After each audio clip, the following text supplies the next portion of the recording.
प्रभु ની લીલાઓ દિવ્ય છે। महाप्रभु जी कहे आनंदस्य हरेर लीला, प्रभु की लीलाएं आनंद रूप है। એટલે કે પ્રભુ કોઈનો વધ કરે કે વહાલ કરે, બંનેમાં સામેવાળાને તો આનંદ જ થાય છે। તમે ક્યારે એમ વાંચ્યું કે કૃષ્ણએ કંસનો વધ કર્યો ને કંસ દુખી દુખી થઈ ગયો? આપણે શું વાંચીએ? કૃષ્ણએ કંસનો ઉદ્ધાર કર્યો, રામે રાવણનો ઉદ્ધાર કર્યો, કૃષ્ણએ શિશુપાલનો ઉદ્ધાર કર્યો, તે જ ભગવાનમાં સમાયો। આપણે એમ વાંચીએ છીએ। એટલે કે ભગવાન વધ કરે ને તો એને તો આનંદનો જ પરમાનંદનો અનુભવ થાય, અને વહાલ કરે તોય આનંદનો અનુભવ થાય। ભગવાનની લીલાઓ, કારણ કે પ્રભુ છે ને અદ્ભુત ચરિત્ર વાળા છે, અને અદ્ભુત ચરિત્ર ભગવાનનું શું છે? મારી લીલાઓ દિવ્ય છે એમ ભગવાન કેમ કહે છે? કારણ કે ભગવાનની લીલામાં અદ્ભુતતા છે, અને અદ્ભુતતા શું છે? તો કે અસાધનમ સાધનમ કરોતિ ઇતિ અદ્ભુતમ। અસાધનને પણ સાધન કરી લે એ જ ભગવાનની અદ્ભુતતા। તો કે અસાધનને સાધન શું? તો કામમ ક્રોધમ ભયમ સ્નેહમ ઐક્યમ સૌર્ધમેવ ચ નિત્યમ હરૌ વિદધતો યાંતિ તન્મયતામ હિતે। ભાગવતજીમાં આવ્યું કે જ્યારે ગોપીજનો દોડ્યા વેણુનાદ સાંભળીને, અને ત્યારે પરીક્ષિત મહારાજે પ્રશ્ન કર્યો કે આમ કાંત ભાવથી ગોપીજનો કેમ દોડી રહ્યા છે, છતાંય ભગવાન એમનો ઉદ્ધાર કરશે? ત્યારે સુખદેવજીએ કહ્યું, અરે કયા ભાવે દોડે છે એ ન જોઈશ, કોની તરફ દોડે છે એ જો। કામમ ક્રોધમ, શિશુપાલને ક્રોધ આવ્યો, 100 ગાળો ભગવાનને આપી, અને ભગવાન વિચાર કર્યો તે મને 100 વાર યાદ કર્યો, લાવ તારો ઉદ્ધાર કરી દો। આ અદ્ભુતતા। ભયમ, કંસને ભય લાગ્યો, કૃષ્ણ આવશે, કૃષ્ણ આવશે, પત્નીમાં, સિપાહીમાં, દ્વારપાલમાં બધે કૃષ્ણ દેખાવા લાગ્યા। પ્રભુ કહે તને તો સર્વાત્મ ભાવ થઈ ગયો, બધે હું દેખાઉં છું, લાવ તારો ઉદ્ધાર કરી દો। આ અદ્ભુતતા। અજાણે અધર્મી નાહી કયો, તોય માએ કર્યો ઉદ્ધાર। આ તો કોઈને તરસ લાગી હોય, જલ પીવાય યમુનાજીમાં જતો રહે, અને તોય યમુનાજી કૃપા કરે। આ એમની અદ્ભુતતા છે। એટલે જ મહાપ્રભુજી કહો તવ ચરિત્ર મત્યદ્ભુતમ। એ યમુનાજી આપકા ચરિત્ર અતિ અદ્ભુત है।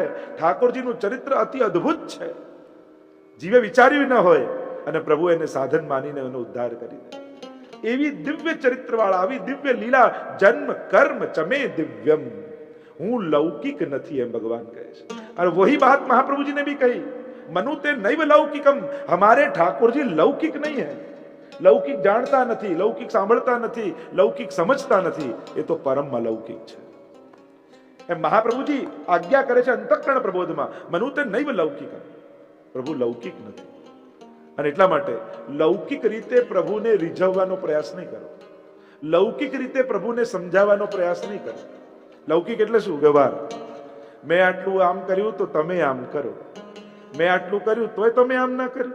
આ બધી લૌકિકતા છે। જ્યાં સામ સામેના પક્ષો હોય એ વ્યવહાર, એ લૌકિકતા। પ્રભુ ક્યારેય કૃપા કરવા માટે કોઈ વસ્તુ કે સાધનની અપેક્ષા રાખતા નથી, કારણ કે પ્રભુ વ્યવહારુ નથી। ભગવાન અપી પુષ્ટિસ્થો ન કરિષ્યતિ લૌકિકીમ જગતિમ। પ્રભુ છે ને કૃપાલુ છે, પુષ્ટિસ્થ છે, એ લૌકિક ગતિ ક્યારે તમારી કરશે નહીં। અને એટલા માટે લૌકિક રીતે પ્રભુ માટે ન વિચાર ક્યારે પણ। પ્રભુ પરમ અલૌકિક છે, અને અલૌકિકતા શું છે કે ભક્તના ભાવને આધીન થઈ ઠાકોરજી ભક્ત પાસે જાય છે। આ એમની અલૌકિકતા છે। તમે સવારે જગાડો, મિશ્રી આરો ગાઓ, પોઢાવી દો, એ પોઢી જાય। અરે બપોરે 12 વાગે મંગળા કરાવી શકો। આપણે તો કાલ સાધક છે, તમને એમ તો કે આટલા મોડા જગાવાય તો અચ્છા આટલા મોડા પડાવાય, આટલા વહેલા પડાવી દેવાય? તમે તો સવારે જ પડાવી દો છો, રાત ક્યાં થાય છે? તો જો વહેલા પહોળી શકે તે મોડા જાગી શકે, કારણ એ પુષ્ટિસ્થ છે, એ વ્યવહારુ નથી, એ કૃપાળુ બની તમારા ઘરે આવે છે। તમને જે આજ્ઞા તમે લીધી હોય, તમે જેટલો ક્રમની આજ્ઞા લીધી હોય, પ્રભુ એટલા જ ક્રમમાં પ્રસન્ન થઈ જાય છે। મિશ્રી ભોગની આજ્ઞા હોય તો એ મિશ્રીમાં રાજી થાય છે। તમે જે આજ્ઞા લીધી એ પ્રમાણે ઠાકોરજી તમારા ઘરે બિરાજે છે। તો આ પ્રભુની આ અલૌકિકતા છે। અને અલૌકિકતા એ છે, દિવ્યતા શું છે? બીજી વાત, એ વિરુદ્ધ ધર્માશ્રયી ધર્મ સાથે બિરાજે છે। એટલે કે એક જ ક્ષણે બાલક છે ને એક જ ક્ષણે કિશોર પણ છે, એ એક ક્ષણે અબૂધ છે અને એ સર્વજ્ઞાતા પણ છે, એ અસમર્થ છે અને એ સર્વસમર્થ પણ છે। આ એની દિવ્યતા છે। જન્મ કર્મ ચમે દિવ્યમ, એની દિવ્યતા શું છે? એ તમારી સર્વ ઈચ્છાઓનો પૂરા કરતા પણ છે, અને એ તમારી પાસે માંગવા વાળો છે, મને આજે આ રોગ આવો ને. એટલે ઘણાને એમ થાય આખી દુનિયાને જમાડનારને ઠાકોરજીને આપણે શું મિશ્રી ધરવાના, પણ ના, એ દિવ્ય કર્મ વાળો છે, દિવ્યતા વાળો છે. તમે જે ભાવ લઈને જશો એ એવો થઈને પ્રતિસાદ આપશે. આગળ એની ચર્ચા આવશે. ये यथा माम प्रपद्यन्ते तांस थैव भजाम्यहम्, એની આગળ ચર્ચા કરીશું. તો પ્રભુ દિવ્ય છે. દિવ્ય છે એટલે એ સર્વ સમર્થ છે અને તમારા ભાવને આધીન પણ છે.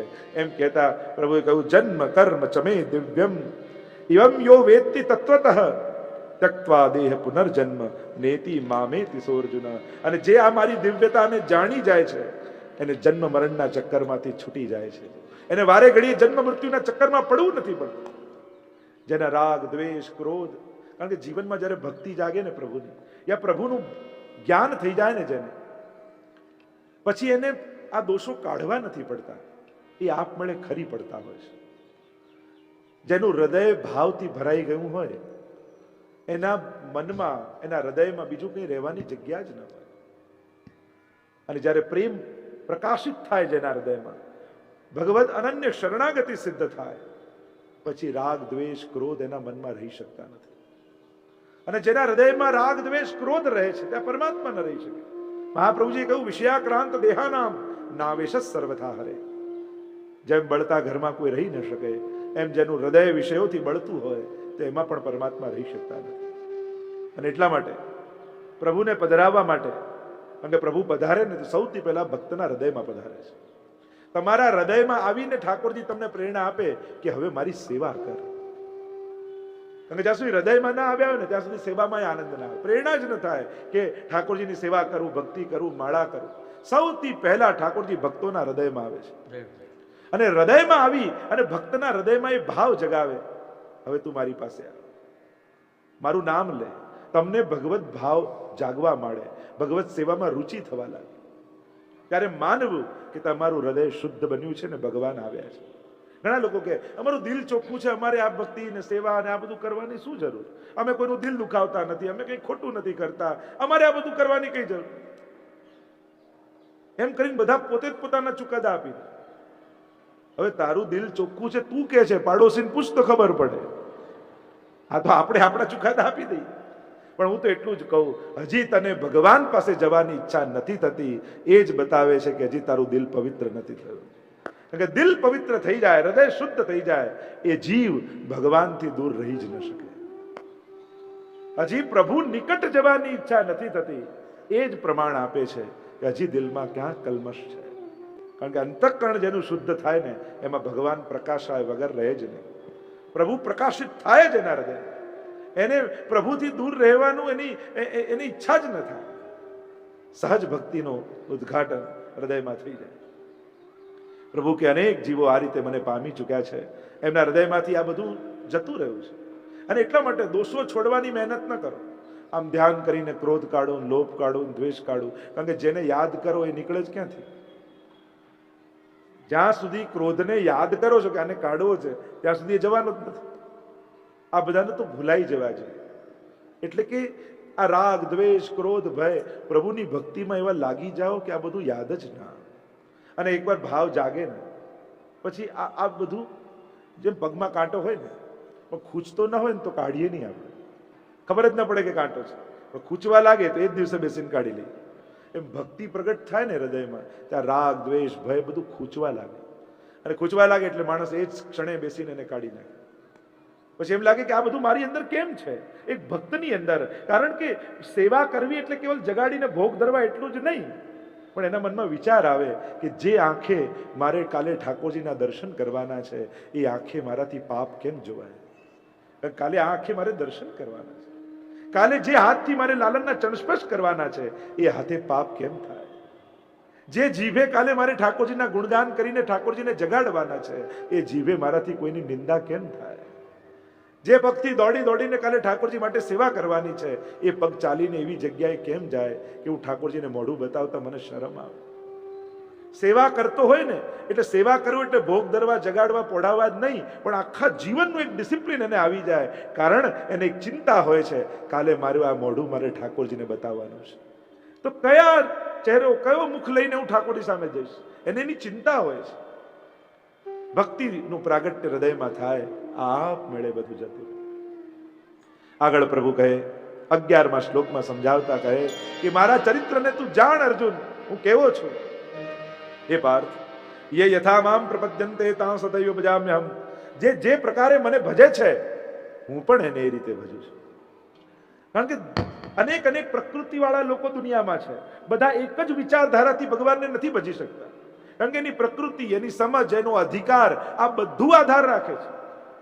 બધી વાત બધાના મનમાં બેસે નહીં. દુનિયામાં ઘણા એવા છે કે બધાને જમાડનારો પરમાત્મા, એને આપણે થોડી ભોગ ધરાય. બધાને જગાડનારો પરમાત્મા, એ તો પરમાત્મા છે, એને આપણે કોણ જગાડવાના?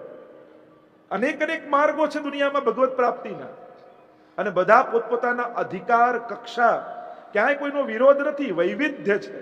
આપણે લોકો વૈવિધ્યને વિરોધ માની લઈએ છીએ. વિવિધતાને સ્વીકાર કરો. આપણે દુનિયામાં આજકાલ કે બધા એક થઈ જાઓ ને એક માનવા લાગો ને એક, દુનિયામાં સંભવ જ નથી. કારણ કે ભગવાને વૈવિધ્ય પ્રગટ કર્યું છે. વિવિધતા ભગવાને જ સર્જી છે, પણ એ વિવિધતાનો સ્વીકાર કરી લો તો આપમેળે એકતા થઈ જાય કે દુનિયામાં આવું વૈવિધ્ય છે. સ્વીકારવાની વૃત્તિ જોઈએ. વૈવિધ્ય તો છે જ, અને વૈવિધ્ય જ સુંદરતા છે દુનિયાની. એટલે બધાને એક કરવાની કોશિશ ન કરો, પણ બધાને સ્વીકારવાની કોશિશ કરો કે એની વિવિધતાને સ્વીકાર. પ્રભુ સુંદર વાત સમજાવતા કહ્યું, યે યથા મામ પ્રપદ્યન્તે તાં સથૈવ ભજામ્યહમ. જે પ્રકારે મારું ભજન કરે છે હું પણ એને એ રીતે ભજું છું.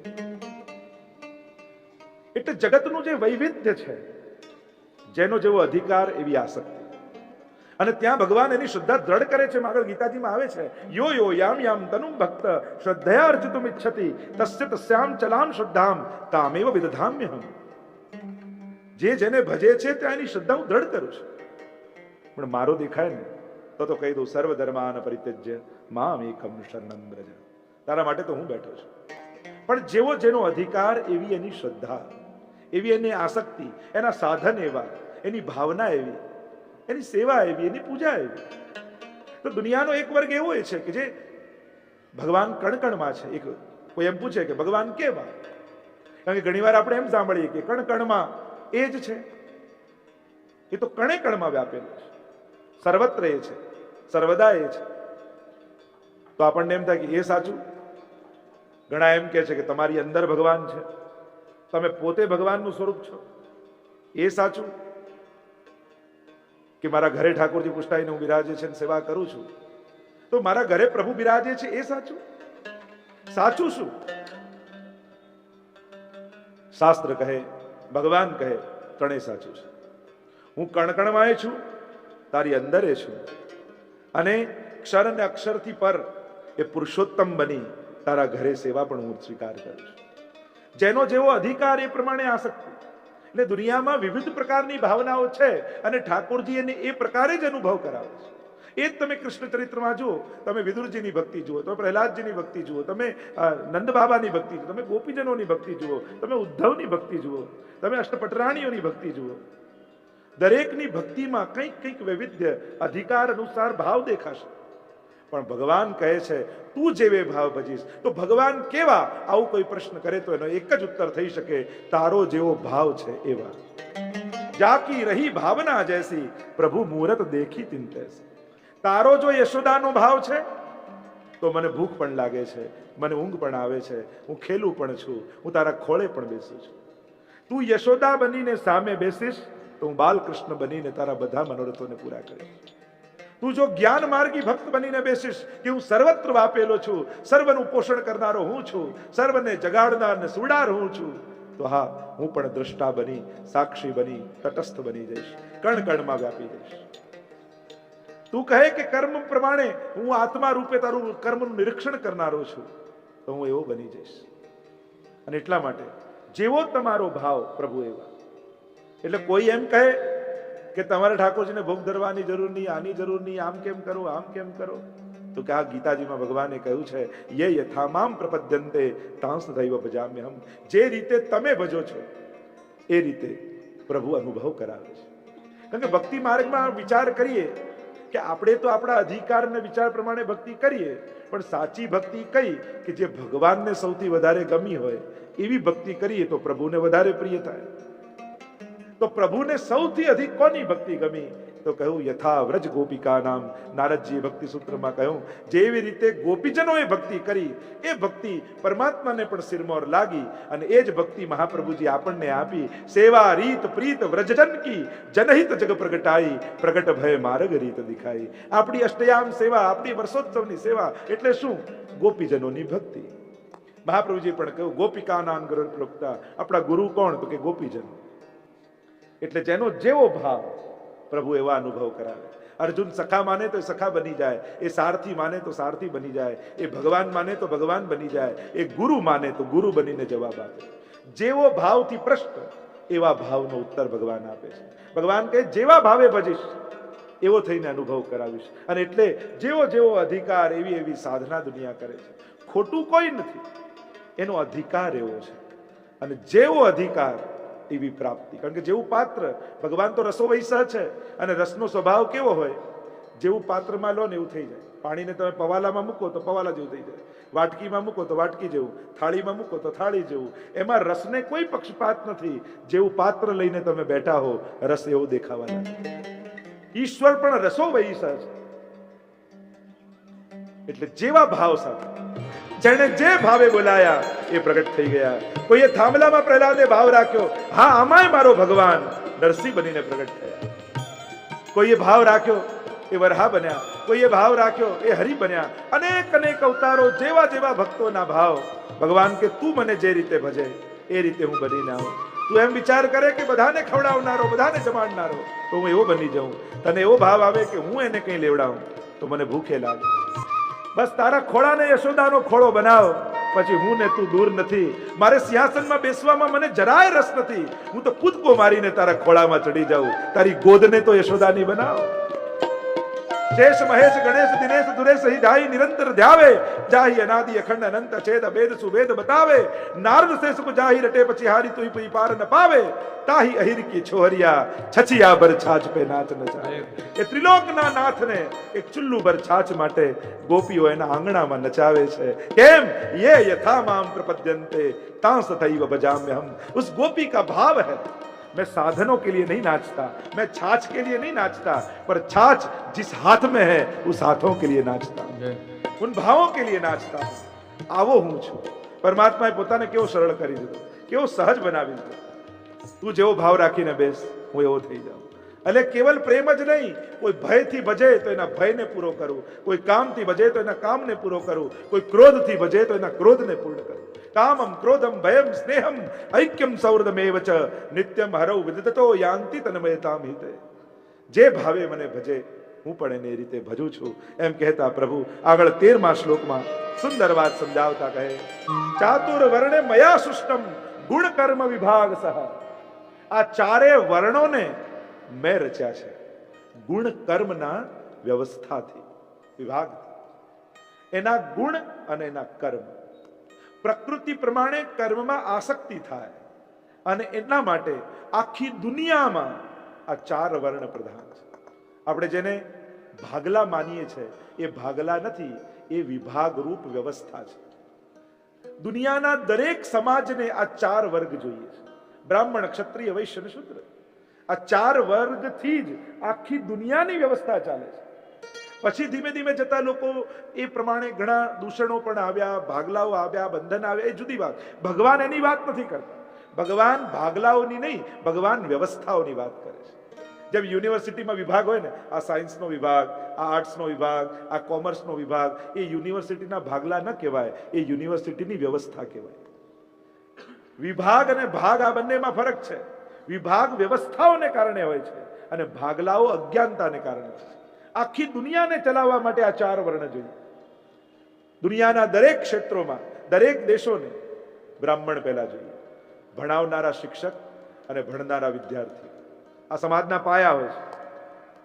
જે શાસ્ત્રોનું અધ્યયન કરે, જે રિસર્ચ કરે, જે ભણે, સંશોધનો કરે અને સમાજને એ સંશોધનોને આગળ વધારનારા વિદ્યાર્થીઓ ઉભા કરે, આ છે બ્રાહ્મણ વર્ગ. બાકી મનુસ્મૃતિમાં તો મનુ મહારાજ કહે છે કે જન્મ ના જાય તે શુદ્ર, સંસ્કારાત દ્વિજ ઉચ્યતે. જન્મથી તો બધા જ શુદ્ર હોય છે, સંસ્કારથી બ્રાહ્મણ બને છે. એટલે પહેલો વર્ગ સમાજમાં જોઈએ બ્રાહ્મણનો વર્ગ. બ્રાહ્મણ એટલે ભણે ને ભણાવે, પોતે શાસ્ત્રોનું અધ્યયન કરે, તત્વોનું અધ્યયન કરે, રિસર્ચ કરે અને વિદ્યાર્થીઓ ઊભા કરે. અને આ બહુ જ મહત્વનું પાયો સમાજનો દરેક દેશનો હોય છે. દરેક સમાજનો પાયો એ બ્રાહ્મણ વર્ગ છે, ભણનારો વર્ગ છે. એટલે સમાજમાં આદર્શ નાગરિકો ઊભા કરવા માટે શ્રેષ્ઠ શિક્ષકોની જરૂર છે. શ્રેષ્ઠ શિક્ષકો જોઈએ, અને જ્યાં સારા શિક્ષકો સમાજમાં નથી હોતા ત્યાં પછી સારા નાગરિકો અને સારો સમાજ પણ ઊભો નથી થતો. શ્રેષ્ઠ શિક્ષકોની જરૂર છે. અને પહેલાના સમયમાં એવા એવા શિક્ષકો હતા કે આજે પણ આપણે યાદ કરીએ કે આ આપણને કેવું ભણાવતા, આ કઈ રીતે ભણાવતા. શ્રેષ્ઠ શિક્ષક એટલે બ્રાહ્મણ. ક્ષત્રિય એટલે સૈનિકો જોઈએ દેશની સુરક્ષા કરવા માટે. દરેક દેશને, દરેક સમાજને, કારણ કે જેની સરહદો સુરક્ષિત નથી હોતી એના સમાજમાં હંમેશા ભય વ્યાપેલો હોય છે. એ લોકો શાંતિથી રહી નથી શકતા. એ સમાજ સુરક્ષિત સીમાઓ ન હોય તો સમાજ શાંતિમય ન હોય, એને અશાંતિ જરે. અને એટલા માટે સીમાઓ સુરક્ષિત રહે એના માટે સારા ક્ષત્રિયો, સૈનિકોની જરૂર છે, બહાર પણ અને સમાજની અંદર પણ. સમાજના વિકાસ કરવા માટે સુરક્ષાની ભાવનાની બહુ જ જરૂર સમાજને હોય છે. નહીં તો એ દેશ, એ સમાજ પ્રગતિ નથી કરતો. ક્ષત્રિય જોઈએ. ત્રીજો પાસું વૈશ્ય એટલે વેપારી પ્રજા જોઈએ, વ્યાપાર જોઈએ. ઇકોનોમીને જે સ્વસ્થ બનાવી રાખે, રૂપિયાને ફરતો રાખે, એ ઇકોનોમી એટલે વ્યાપારીઓ જોઈએ સમાજમાં. શ્રેષ્ઠ વેપારીઓ જોઈએ કે જે બધી વસ્તુ બજાર સુધી પહોંચાડી અને દ્રવ્યને વહેતો રાખે. અને એ દ્રવ્ય વહેતો રહેવો જરૂરી છે. આખી ઇકોનોમી અત્યારે એના પર ચાલે છે ને. ખર્ચી જે ખરીદી શકે એના કરતા કેટલો સમાજ ખર્ચી શકે છે. આખી ઇકોનોમી ખર્ચવા ઉપર ચાલે છે. આવશ્યકતા ઉપર ઇકોનોમી નથી ચાલતી, ઈચ્છાઓ ઉપર ઇકોનોમી ચાલે છે. જરૂરિયાત તો બહુ લિમિટેડ હોય માણસ, ઈચ્છાઓ, એને કલાઓનો, ઈચ્છાઓનો કેટલો વિકાસ કર્યો છે. માણસ શોખમાં કેટલું ખર્ચે છે, એ સ્વસ્થ ઇકોનોમીનું એક લક્ષણ હોય છે. અને એટલા માટે વેપાર જોઈએ. એ થયો વૈશ્ય. અને ચોથો શુદ્ર એટલે સર્વિસ કરવાનારો વર્ગ જોઈએ. કે જે સંસ્થાઓ, જે વેપારો ઊભા થયા છે બધામાં સર્વિસ કરનારો વર્ગ કયો. અને સર્વિસથી એ લોકોનું નિર્વહન ચાલે, અને લૌકિક બાજુ તો કંપનીઓ ચાલે, રાજ્ય કાજ્ય ચાલે, બધામાં કોઈક સર્વિસનો વર્ગ ઘણો મોટો. એક વર્ગ જોઈએ તો આમ 4 વર્ણ. પછી ધીમે ધીમે જેમ કાલાંતરે ગુણ કર્મ વિભાગ સહ. અને આ એક નેચરલ હોય છે માણસની અંદર. આ ઈચ્છાઓ છે ને, ઘણા તમે જુઓ એને તમે ગમે તેટલો ધંધો કરાવવાની કોશિશ કરો પણ કે ના મને તો જોબ જ ગમે છે. તમે ડોક્ટર બનાવવાની કોશિશ કરો કે ના મને તો ટીચર જ બનવું છે. એનામાં નેચરલ આ ગુણ હોય છે. આ બહુ નેચરલ પ્રોસેસ છે. તમે કોઈને પરાણે કોઈ ક્ષેત્રમાં મોકલો પણ એનો જે શોખ હશે ત્યાં ખેંચાઈને, એની જે પ્રકૃતિ, શોખ તો નહીં કહું પણ એની નેચરલ પ્રકૃતિ હોય છે. જે પ્રકૃતિ એને ઈશ્વર પ્રદત્ત છે. અને એટલે જ તો આખું સમાજ સ્વસ્થ છે, કે જ્યાં જેટલી જરૂર છે એ પ્રમાણે વ્યક્તિઓ પહોંચી જાય છે. શિક્ષકો જોઈએ તો ઘણા લોકો એવા છે ને શિક્ષક જ બનવું છે, ઘણા એવા છે કે એને ધંધો જ કરવું છે, ઘણા એવા છે ને સૈનિક જ બનવું છે. એ નાનપણથી છોકરાને પૂછો કે હું આ તો સૈનિક બનવું છું. એની પ્રકૃતિમાં જ એ લડવાનું, મારવાની એવી ઈચ્છાઓ એની અંદર સહજ હોય. ઘણાને સર્વિસ જ ગમતી હોય.